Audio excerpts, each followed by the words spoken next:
White cataract always requires a good rhexis, and for this purpose, we need to stain the rhexis with a trypan blue for good visualization. Under air, this was done, and after removal of the extra dye with the BSS, we put a good OVD, which is another requirement for handling a white cataract. A rhexis, which I usually prefer a cystitome, is attempted smaller than normal, and often we stop to refill the anterior chamber with a good OVD to keep the margin flat with the iris plane and keep our rhexis under our control, prevent it from running away.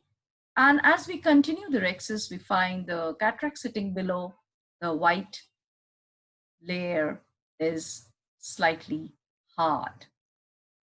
So this is a white cataract with hard below, and the hydrodissection is done with a bit of pressure at the posterior lip to release the extra OVD, extra fluid. Little jets of fluid is put under the anterior capsule with a bit of nudge to relieve any extra lens matter or trapped fluid and maintain the AC.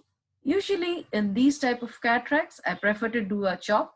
So I'm shaving the center part, expecting the center part to be a bit hard and also to create space for my chop. And there goes my first chop with a blunt chopper. I have to tell you that, and that's the first chop. I have to tell you that the parameters here are extremely important.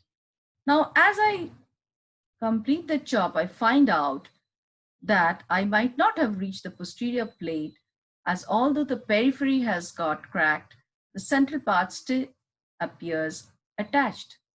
So I attempt a second chop after rotating the nucleus. Rotation in case of a total cataract is a bit difficult because there's not much space in the bag. And as I find that there's still a central attachment at the posterior plate, I think that I should take off a small piece of the nucleus to create a little more space. And that is how I go for it. A small pie is created and emulsified under direct visualization.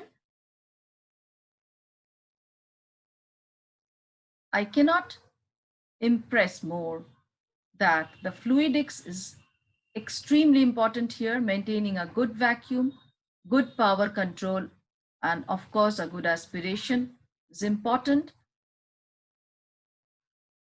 In these cases, usually we use a balance tip, and very soon as I finish off the 50% emulsification, I stop a bit to protect the PC.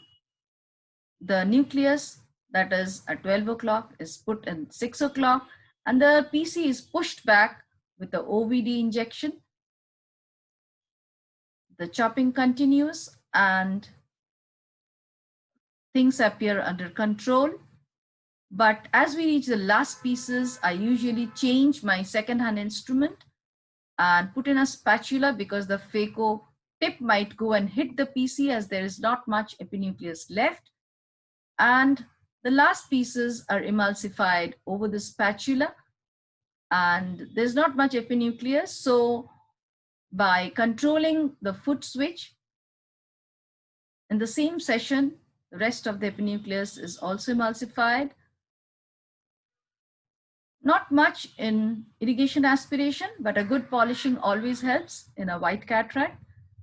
And a hydrophobic single piece IOL goes in with a thorough cleaning of the OVD, which is extremely important, and hydration of the bone completes the case.